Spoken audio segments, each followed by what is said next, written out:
And we're good. So I got Addy ads today. So, hi everyone. I've got Addy ads today who I met through a cult priest this one time. He's a truther, citizen investigative journalist. And to be honest, he's always seems to be in the craziest place at the right time. Um, Now, I don't talk on this channel about politics. I don't do that because being an author and being what I do, especially in the truther community, if I were to tell you my views, it would alienate half of you, and I don't intend to do that. Never talked politics, never will. However, world events is not technically politics. I'm not talking about how we view what we're about to talk about. To be honest, I'm willing to learn from Addy because this is all new. But you guys have probably seen, if you're on Twitter or if you're on Facebook or anything, maybe not Facebook because they'd probably pull it down. But if you're on Twitter, you've seen these enormous protests in Brazil. Okay, they recently had an election. Okay, and there is controversy all over it, and the country is speaking out.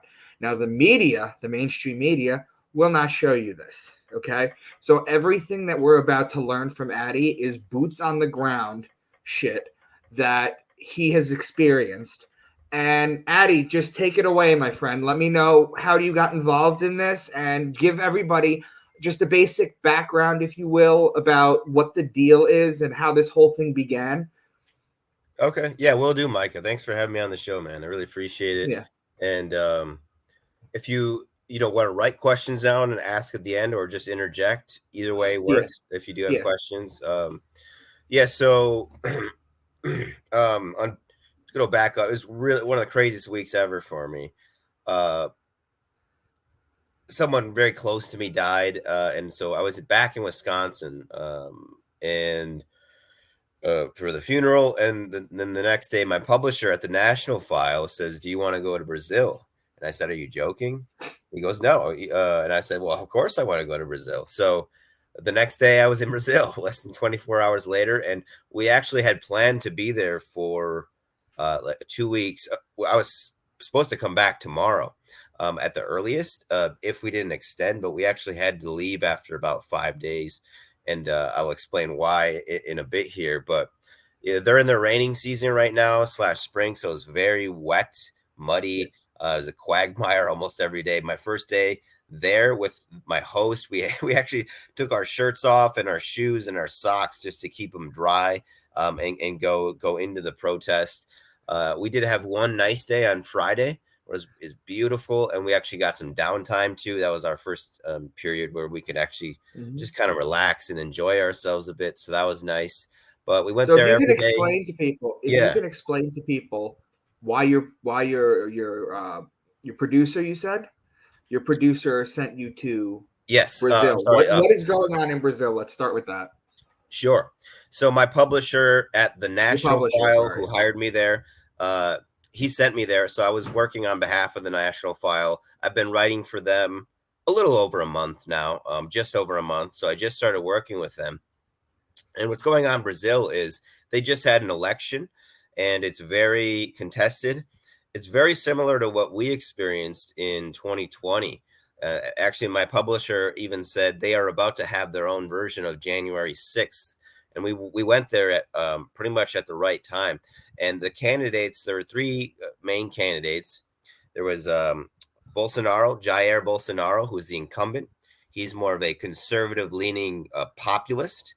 And the challenger, Ignacio Lula, who was a convicted felon at one point before he was released, and then Simone Tebet, Tebet, who got third, and she got about 2% of the vote, which is kind of similar to what you see in the U.S., with third party candidates. So those are the candidates. That was the context of what happened, and those results, I believe, were announced at the end of last month, so at the end of October. Mm-hmm. And the reason that the demonstrations happened, the protests and the manifestations, is because a large portion of the populace did not trust the election results, which stated that Lula won. And not only that, Lula's the liberal one, right? Yes, he's a self-described socialist, and he has ties to actual communists as well. Going back years ago, there's a woman called Bokova, I believe it's Arena. She's Bulgarian communist. And there's CCP and Taipei Institute connections as well, which people can read about on the National File. But that's the kind of the context for why we were there. But it wasn't just in support of Bolsonaro; it was for election transparency and against censorship. And again, this is not the United States, so there's actually a journalist I met. His name was Octavio Eustacio, and he was arrested 3 times and actually tortured while he was in custody, uh, in an effort to get him to shut up. His arm was broken. He showed me an 8-inch scar on his arm, and he was actually put in a wheelchair. So he can't walk as a result of his torture. He tried fleeing but was unable to, and some people actually have already fled Brazil. And he returned, and he's staying there and fighting. And we had a very hard time meeting anybody who spoke English for whatever reason, let alone an international journalist. I'm not saying anyone, I mean, they weren't there, but we didn't meet them. We didn't see any international journalists at all. So maybe that was just coincidence or who knows. But so these protests in Brasilia, I want to add, we were in the capital, and they were at the national headquarters for the military, and the demonstrators actually have pretty Were strong you in support. Sao Paulo? I wasn't. We probably would have been there, Micah, at some point if we were allowed to stay longer, Okay. but we weren't. And it's really the northeast corner of Brazil, which is the most corrupt and really the only part of the country that was in support of Lula, definitively. It's Right. kind of has a history as a slave port, Oh bringing wow. lots of slaves through that area, which I found interesting as well. But yeah, we were in Brasilia. It's in the middle of the country. It was a city created with strategy in mind. Sao Paulo is very close to the border and an easier target for invading armies. So there's actually a president who constructed the city and put it in the middle with that in mind. And because of that, it's a lot more spread out. It's not as confined as some of the other Brazilian cities. But they demonstrators were at the national military headquarters there in Brazil. I couldn't tell you how many there were, thousands for sure. I didn't have a drone. That would have helped a lot to have a better idea, but there was many people, tens of thousands for sure, I think. And the number was growing as the week went on. So it seemed to be growing. They also told me, protesters did, they had no intent of leaving until demands were met. And kind of the hard deadline for that is the 1st of January 2023, the first day of next year, when officially, according to the government of Brazil, that transfer of power is supposed to take place. So it's about 5 weeks until then, from the time we're speaking now. And as the week went on, we began to meet more and more people, and we finally connected with some people who spoke English. Actually, Octavio, that journalist who was persecuted, his producer spoke probably the best English that of any of the people that I met. So Mhm. we had just started to make some good contacts when something happened on Friday night. And again, that was the week of the 14th, I believe. And that was, I was set to interview a local conservative campaign manager and then a lawyer. And I don't think they were in on the trap, Micah. They were kind of younger guys. They were older than me, but younger Right. than the Americans who were also at the table. And I had a translator. His name was Renato Tibet. And I'll get to that. Tibet, right? And and it went well. They just told me their concerns, what they think about what's going on in the country. Pretty standard interview. After the interview was over, they left, and I want to add too that I was late to the meeting because I was on Lee Stranahan's show, his radio Right. show. So I was about an hour late, and my bodyguard, a British Texan, I call him Big Tex sometimes, he went there, and I get to the table, and I sit down, and there's an FBI agent there, a woman, and then a man from the State Department whose name is Miguel Contreras. The woman, who is a blonde-ish woman in her early 50s, I would guess. Her name is Kristen Parkhouse. She gave us her phone number, her FBI email, her State Department email, and Miguel Contreras gave us his phone number and his State Department email and his business card. We looked them up, and they work for the government, the U.S. government, at the embassy there in Brasilia. So that was surprising, and I could tell that Contreras, he noticed I was a little bit nervous, Mhm. and he bought me a drink. And after the younger guys, the politicos, they left. We did our interview. It went well. We just kind of hung out, and I was sitting next to Renato, the bar owner, and he tells me that he's cousins with Simone Tibet, the third place candidate.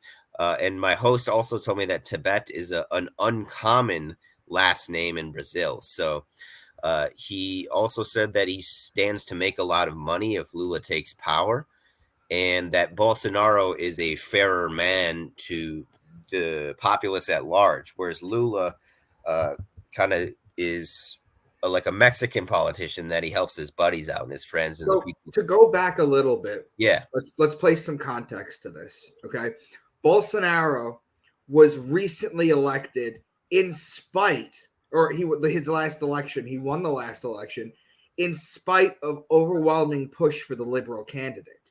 Okay, it was a populist uprising, if I remember correctly, right?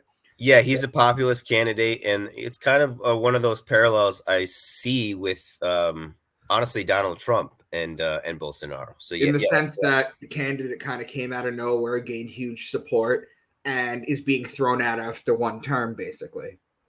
that's very accurate, Micah. Yes, yeah, thank you. Conversely, Lula is and Biden are not quite as similar. Okay, Lula's not senile yet.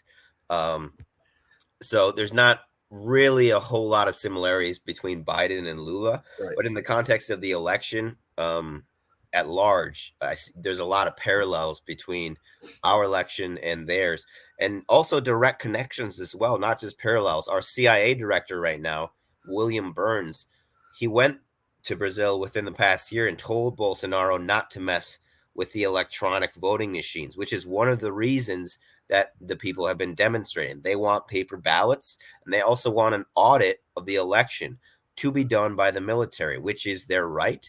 But the military was not given all of the information. So they basically said, we cannot say one way or another what happened because we don't have all the information. Now, just let us all know real quick how we know how the election ended up with Biden with the 81 million votes and Trump with the 74 million votes and all that bullshit, right? Again, I'm not political one way or another, right? Or at least publicly, I'm not. But what I would like to know is how close was the Brazil election? Very close, very, very close. Even closer than 7 million. I want to say it was 2 to 3 million or 4. It was close enough that the percentage that Simone Tibet got possibly was a deciding factor. But yeah, it was even closer than ours. In the sense that sort of libertarian candidates pull away from, they get their 2 to 3%, like your Shane Hazel or whatever. They get their 2 to 3%. And then the margin between the Democrat and the Republican is within that margin. Right. It's kind of the whole thing where you're mad at Ross Perot, or you're mad at the Libertarians or the Green Party because they pull away. But it's kind of like, what are you going to do? It's the same kind of scenario there, no? Yeah, yeah, basically. And the other thing Renato told me is that his cousin Simone, I can't remember the exact verbiage, but Right. he basically she became an ally of Lula, which was a huge mistake by Bolsonaro. He should have reeled her in right away if he could have, but Lula beat him to it. I don't know if Bolsonaro just didn't have that political shrewdness or Uh-huh. acuity to do that, but that was a mistake.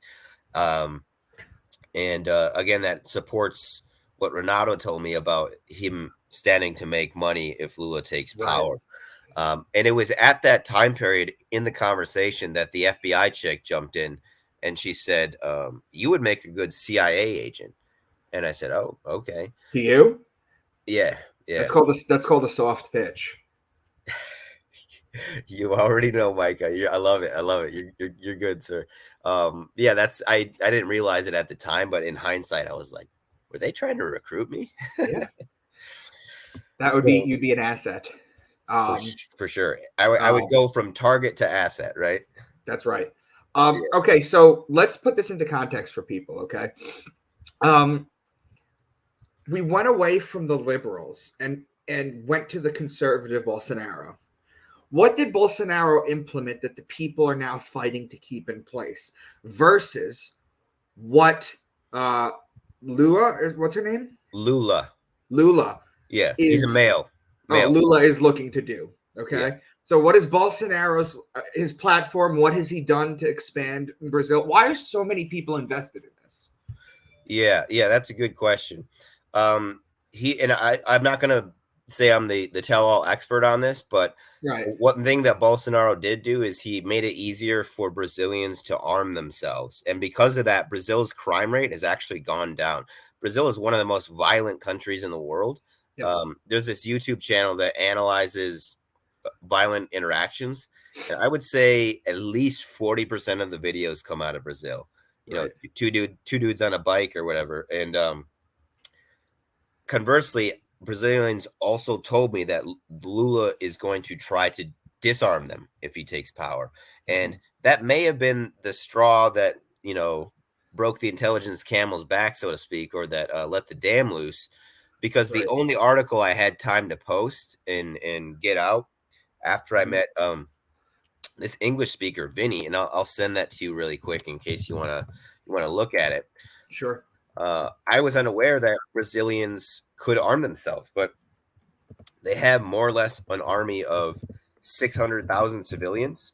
And Vinny told me that, excuse me, most of them are for the cause of more election transparency, less So censorship. they're a righteous militia, basically. Yeah, for sure. So I just send Okay. it to you. If you want to pull it up, you can, or share it out Right. to your followers. But the quote Yeah. was, "We are here to give our blood if necessary." Brazilian election protests have support of 600,000 member civilian army. And the video's there too. He speaks very good English. His name's Vinny. He was actually on Top Chef Brazil a while ago. He's a chef. Yeah, it's Yes, I pretty saw that impressive. video with the chef. He speaks fantastic English. The guy with the Yeah, goatee. Yeah, yeah, he's yeah, yeah. Very fantastic. You handsome wanna guy. you wanna Yeah. talk about him for a minute? How you found him? Because out of nowhere, you got this video with this guy that speaks perfect English.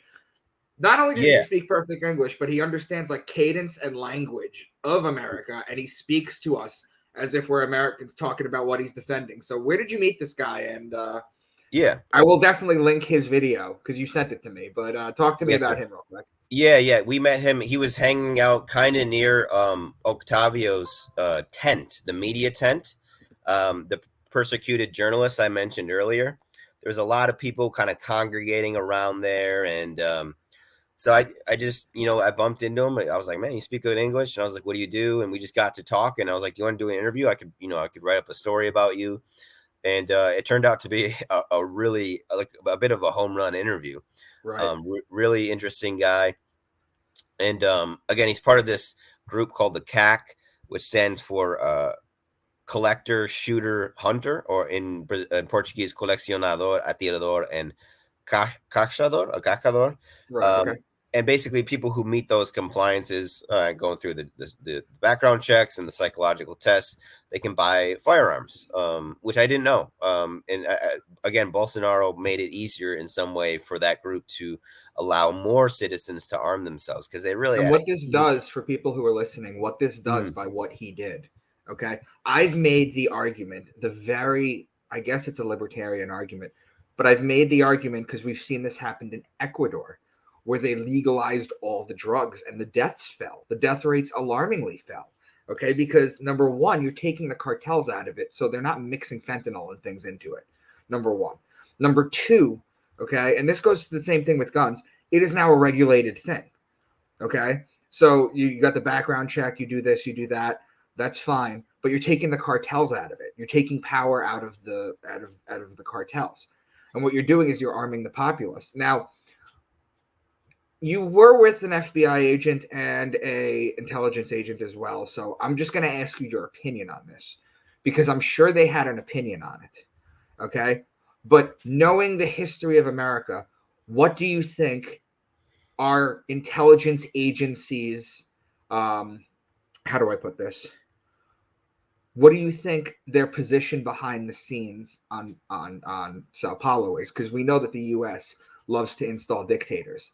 We know that. Okay, so again, you met with them, so I'm not trying to put those specific people in a box, because they can have an unofficial position and an official Yeah. position. But where does it benefit our secret societies, our agencies, for the liberal to get in or for the conservative to stay in? That's a great question, Micah. And I was just talking about that with Clint Russell earlier this morning, Oh, because you were on tradition, Liberty. yeah, yeah, I love Clint. Okay, sorry, go yeah, on. he's great. Yeah, he's awesome. We historically, what the CIA has done in Spanish speaking Americas, Latin America, Central America, is topple socialist, communist, left leaning, properly elected people and installed, as you mentioned, right wing dictators. But here, it's almost the opposite. You have a right wing populist or conservative populist, Bolsonaro, and what seems to be the CIA and CCP trying to install Lula, who seems to be a left wing dictator. So Hmm. it's like I said, it's almost the opposite of what you've historically seen. And the question is why? Why is that Yes, happening? that's my Um, question. yeah, So, yeah. any thoughts you have? I don't know. I don't know, man. It might be that with this idea that these two wings are of the same bird. It doesn't really matter what the politics is. It matters who the people want, right? Yeah. Well, it's So, the illusion of choice. It's mhm. the illusion of choice, right? We say you can go to Starbucks, you can go to Dunkin' Donuts and get 40 different flavors of whatever. But when it comes down to people who are ruling it, Jordan Maxwell talked about this, my hero and mentor. He talked about this. He says people are selected. I mean, no, people are not selected. They're elected. Okay? That's basically the case. What does Brazil bring to the table nationally as far as food and produce that this Yeah. could possibly affect us? They are huge exporters of lots of food, particularly beef and soy. Okay. And they are kind of attached at the hip with the Chinese because the Chinese is one of their biggest clients. Mm-hmm. And strategically speaking, China is not worried about an invading army. Nobody wants to invade China. No. What they're worried about is feeding their people, of which they have over 1 billion. So they are kind of codependent on each other, the Brazilians Right. and the Chinese. So that's a huge influence in this. And as I mentioned, I may not have mentioned, a lot of our beef, a lot of American beef, believe it or not, comes from Brazil. It doesn't come from our own country. So Right. Brazil's a really, and Vinny talks about this too. It's really important strategically with regards to food, but not just that. It's also in terms of black market, a good kind of middleman to getting drugs to Europe, particularly the port of Antwerp from Right. Mexico. Right. So Okay. That makes sense. So, what other types of food would you say, like pears, apples? What kind of like produce and stuff do they yeah, yeah, look at? I'm gonna admit I don't know what else. I Okay. actually was kind of a novice up until like 2 weeks ago in Brazil, Micah. So Mhm. yeah, I'm gonna pass on that. But I just know, generally speaking, Vinny the chef told me that uh, food in general, they're big exporters of those types of Okay. resources. And I know soy as well, which, as you know, soy is in like everything Yeah. nowadays. It's awful. Yeah, It's yeah. awful. So is there anything that you saw there that you haven't talked about on you're making your rounds right now on all the shows, and I appreciate you reaching out to me. Yeah. But I would like to know, is there anything that you saw there you can tell us that is not being reported on there? Like the difference between for the very tiny bit that's actually making the news, okay, which is like nothing. Which is why I wanted to have you on because it's important to know that you've got to get away from the mainstream news, and that's why people like you are so vital because you'll go trenches. Um, have you seen anything there that is out of the ordinary or anything that surprised you that you want to share with people here? Hmm. Yeah, I mean, I might have mentioned this already, but I was really kind of shocked we couldn't find any other international journalists, and I mean nobody, as far Right. as I could tell. Now, do these And people, do these, you have experience with this, but when you're talking journalists, right, do you usually see the typical catty cornered thing, the press badge? Do they always wear that, or do they kind of blend in? yeah, they generally are pretty easy to identify, Micah, whether it's a press pass or the boom mic with the mop Yeah, on it, I know what the big boom is. Yeah, camera, yeah, or yeah. even a gimbal for independent people. Yeah, they're usually, or they maybe they wear the T-shirt with their whatever outlet they're representing.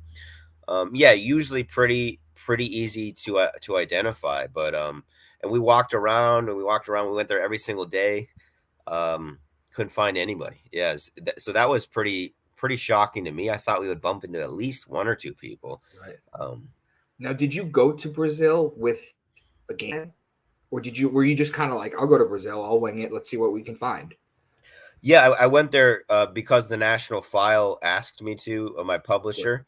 Right. Um, and I went there and I met up with. I didn't know my British Texan my bodyguard, Big Tex. I didn't know him prior, but we had a really good, I think, work experience. And I told him, I was like, man, I'm sad we have to part ways so soon. I was looking forward to spending more time with you because he was really fun to spend time with.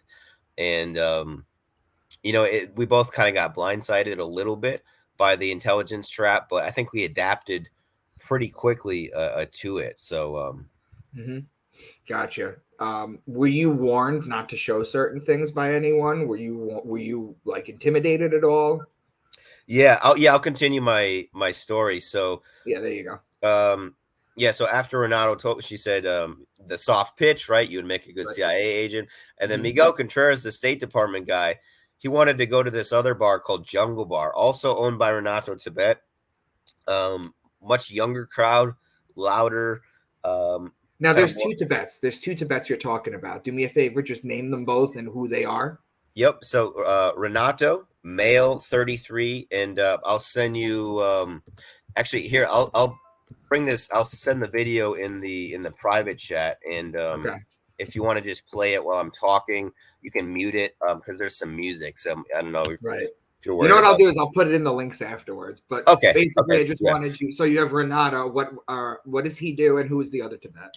He's the bar owner who basically facilitated the meeting with the campaign manager, the lawyer, and the fact that the State Department employee and the FBI woman were there. That was all because of Renato, the bar owner. So the first bar we were at, owned by Renato, Dobie, like Kobe with a D, bit older crowd, quieter, calmer conversations. The Jungle Bar was more of a younger crowd, louder. Music was louder, kind of hard to hear.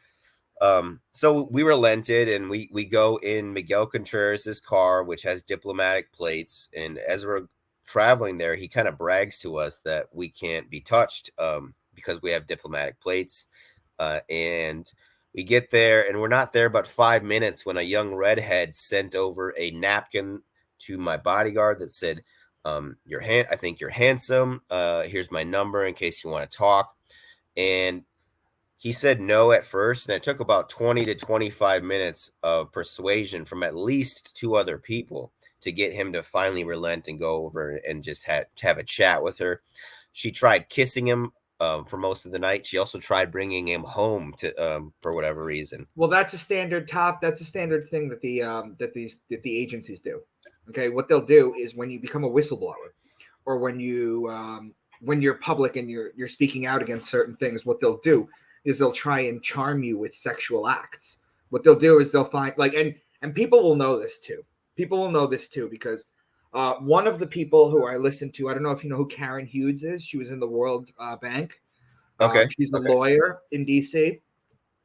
Very brilliant woman. She exposed the IMF. Okay, she exposed all that stuff. But what they do is they send in people who are like way too good looking for you to basically sexually molest you. And a lot of these politicians and a lot of these people give into it. Okay, you can Hmm. think of Eric Swalwell and the Chinese Spy, for example. That's basically what they do. Is they get you in by controlling your urges and sending someone out there with like big tits and just who's way too good looking. That's how they get you in. That's what they do. Yeah, These are assets. This is for what they sure, use them for. for sure. And I was probably lucky because my bodyguard is, excuse me, he's tall and handsome, and he's not unfamiliar with talking to pretty women. I'm If he sure, yeah. if he had not been, he probably would have been seduced. Yes, So I that's what was they kind of do. They lucky. count on it because politics is not a very pretty game. Literally, it's not a pretty person's game. Okay, that's not what it Yeah. is. So I was lucky my bodyguard was handsome, and he was Yeah, not easily seduced. He also had a girlfriend, has a girlfriend, and he was loyal to her. He didn't yeah. misbehave. So But that that's was what they do. These assets, they try and flirt with you. They do everything for it, and some people just can't handle it because they haven't had for, sex in so long. And for what they sure. do is they catch you on the pillow talk. That's what they do, and then they report back. Yep. Yep. This is 100% what they do. And there's also sometimes they'll get you naked, and then when you fall asleep they'll like plant a bug on your clothes. They'll do all sorts of stuff. It's insane. Let me ask you a question real quick. How much of a distraction is Brazil in the World Cup right now versus this? Like, is the country focusing the news and everything on Brazil in the World Cup and kind of veering people away from looking at this? Did you notice that? Or when you were in Brazil, had it even started? That's a great question, Micah. It started when I was in the airport at my connection when we were fleeing. So I can say that it's probably being used as a distraction. The mainstream media in Brazil basically didn't mention these people demonstrating at all. A Right. number that is at least six figures across the country. Right. So I yeah, mean, I'm you see sure. video, you see aerial shots of 100,000 people. A Yeah, 100,000 people. it's amazing. Yeah. Imagine for a second you fill up a concert at Central Park. That's going on all over the country. Yeah, yeah, and their biggest media outlet is called Globo, Globo, and they had just like a little blurb about it, like the week we were there, like at the bottom of the page, and it was like, yeah, they're doing the same thing that our media does with Yeah. when stuff like this Mhm. happens and they don't want to cover it. They basically Mhm. just try to ignore it, and that was something that Octavio also he was doing the public intel citizen journal thing. He quit mainstream media and he was getting a bigger voice than the entire Brazilian media by himself. They don't And like that's that. why they arrested him and tortured him. They don't like that. For They don't sure, like bro. For that. sure. And that's happening all over the world. This open source public intel model. It's Yeah. really being a monkey, or it's acting as a monkey wrench for the Right. elites and their traditional vice-like grip control of the media. Right. So we're about 34 minutes in. We said 40, 45. So let's fast forward to what really piqued my interest with you, which is basically going out. So if you could just tell us anything you can about that, whatever you feel comfortable sharing. Yeah, about I'm sorry, you cut out for a second. About what exactly? Oh, I'm sorry. Can you hear me? Yeah, now I can, but I just missed the one word you wanted me to speak on. What did you want me to No, speak I on? said you guys basically got chased out. Like, you had to cut early and you had to bounce. So if Yep, you could just go into that, because that's what really interested me about your story.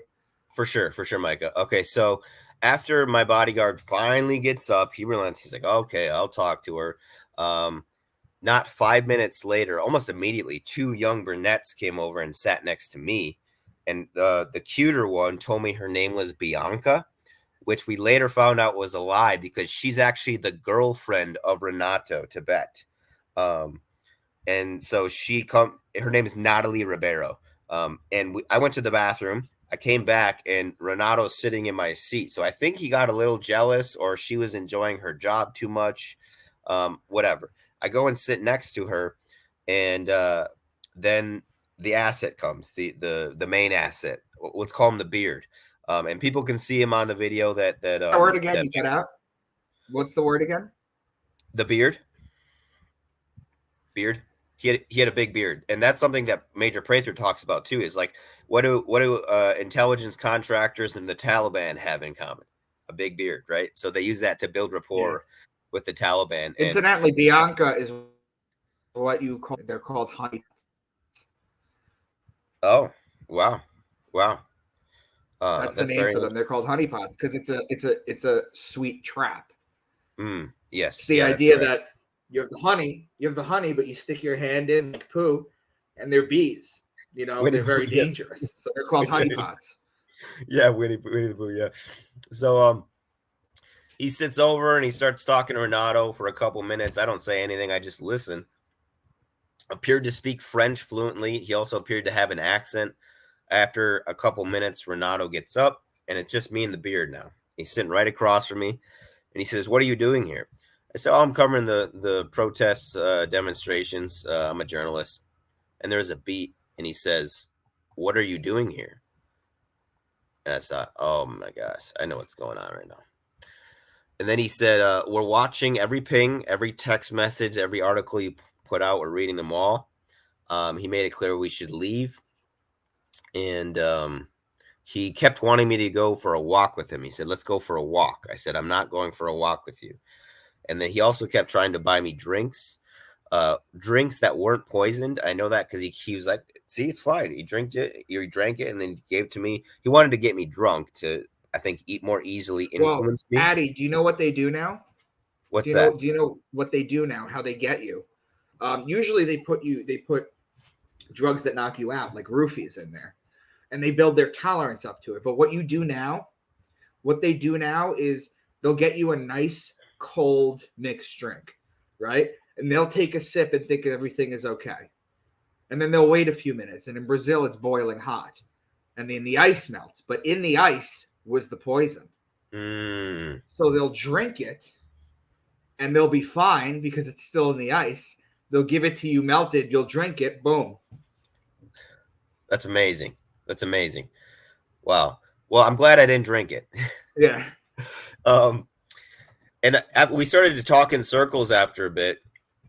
And I go and tell my bodyguard, I was like, "Okay, it's time to let him know." I whisper in his ear after I walk across the room. I was like, "Hey, man, I think we walked into a trap. The girl you're talking to is with that guy over there, and I think he works for the CIA." And he's like, "Are you serious?" I said, "Yes, I'm serious." And we kind of did a counter espionage trap. I went over, started talking to him again, and then my bodyguard, after a couple minutes, recorded him, walked over to him, and he later told me I would wind up in a black site in the middle of the ocean. He also told me one of us is armed and it's not you. The former I got on camera, the latter I didn't.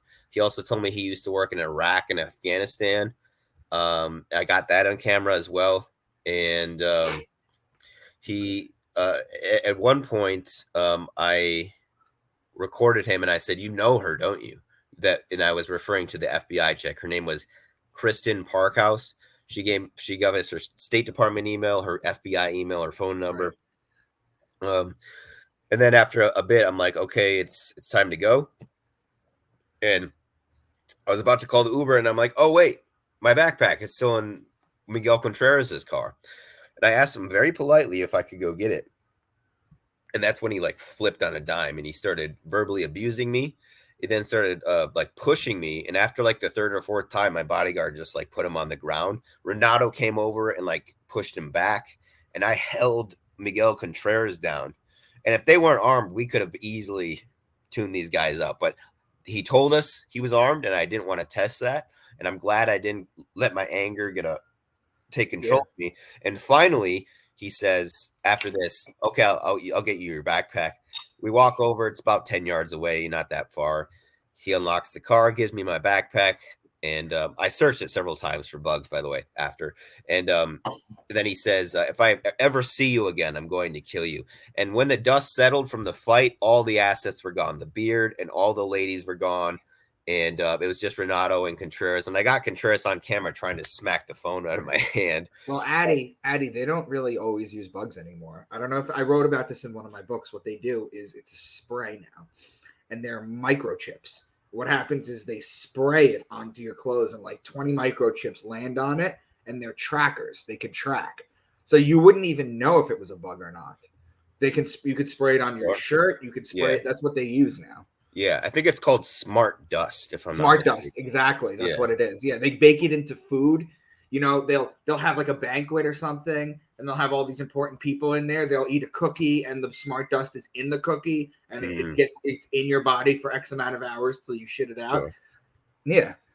Wow, fascinating stuff. So, yeah, after that, I was like, let's dip. I called the Uber. We slipped out the back. And Do you think you triggered him? Do you think you triggered him with something? For sure, dude. I think we made him look stupid. We made the CIA look stupid because I think they underestimated us, and they lost control. And we got it on camera. And after this, we got counsel from former intelligence operatives and journalists who have experience getting intimidated in a similar way. And they basically told us the same thing. They said, you guys should leave as soon as possible. We were fortunate. We had an armed escort take us to where we needed to go. And we left and we went our separate ways. And yeah, that's basically what happened. And when you landed in the States, did anyone meet you? Were you debriefed? I wasn't. Fortunately, I wasn't. It was just my friend at the airport. So that was actually my next biggest fear. I was like, they're going to pick me up when I get there. That was my fear. And I overslept because I was on Emerald's show, and people were freaking out for like 20 minutes. And I was like, oh gosh, I overslept. But you know what they do, Addy? Addy, you know what they do now? The most cutting edge science that they do one of two things. Number one, they hook you up to a machine, right? They measure all your vitals, and they inject you with something that stimulates your spinal cord or your nervous system. And what it does is they monitor your heart rate and your whole vitals are fine and normal, but it gives you an excruciating headache, like a migraine times 10 level headache. The other thing that they do is if they were going to torture you, what they have now is they have a drug, okay, that when they inject you with it, it makes 1 hour feel like a week. So imagine that mental torture, okay? Because in the military now, they don't have time to just play Metallica out the window and at an embassy, or play "We're Not Gonna Take It" by Twisted Sister for like 12 hours. They'll inject you with this, and after 30 minutes, you're gonna go bananas. Yeah. Wow, I did not know that. Yeah, well, fortunately, I got out, disembarked and got out quickly. And the person who picked me up from the airport said, I can still smell the jungle on you, because I don't know. So, yeah, it's funny. My toenails, they like started to turn red because the dirt is like, it's almost like a blood red. Right. Yeah. Kind of all the iron. Yeah. Yeah. So that's what happened, man. And like I said, I have like 3 or 4 articles that I've been sitting on just because I've had Thanksgiving and family stuff. But now that that's all out of the way, and I can get the stuff out there. So I'll send Addy, to be honest with you, man, like we talked about off camera, I remember at one point you're like, I shouldn't do this anymore. And I said, I don't know many people like you. You know, I'm fortunate enough to know you, and you're very good at what you do. You're very good at what you do, and I'm glad you came back to citizen journalism. I want you to tell everybody where both they can find you, and if they're interested in reading these articles or seeing these videos. Do you have like a link tree? Do you have something that you can share? Yeah, definitely. And I appreciate that, Mike. I remember you telling me that. I think it was in the spring. So yeah, I'm on Twitter. I post everything pretty much to my Twitter. One Addy Ads, one spelled out ONEADDYADDS. I'm also on Telegram at the same. And for my videos, I'm on Rockfin and Rumble primarily. I also have a YouTube, but I direct people to Rockfin and Rumble. And for the my outlet that the outlet that I am working for, the National File, is at nationalfile.com. I tweet those out too. So, those articles will be out there. I met a tribal chief, indigenous tribal chief, and he endorsed Jesus Christ and Donald Trump. So that's going to be an article that I'm going to put out. I got some writing cut out for me today. I think this is my last interview, although I'm doing a show, I think later at like 4 or 5. So, yeah. And then if people want to buy me a coffee, I still need it and I still appreciate it. Buymeacoffee.com/Addy Ads. I actually got kicked off Linktree, so I'll tweet out that, and I'm also on Facebook too for the older right. keep an eye out for. I'm going to post this video immediately. Oh, nice. I'll share it out. Check every once in a while. Reply to people's comments. Because there's people that are going to be very interested in this. Definitely. So, thanks for having me on, Mike. I really dude, appreciate you it. had killer interview. And one more question for you. With the whole Elon Musk thing, okay? Did you ever have a Twitter that was banned and you're using a different one right now that you're waiting for the original one to come back? Because I know you've been banned from a ton of platforms. Yeah, I had the Twitter I made in the 7th grade got banned about a month or two ago. But funnily enough, I didn't. I made the Twitter I'm using now. I had 2 going at the same time, so I did lose one of them. But and I would like to get it back, but it's a much smaller one, so it's mostly for like sentimental purposes. All right, But, Addy, to be honest with you, man, if this is the kind of stuff you're doing, I'd like you to come on more often.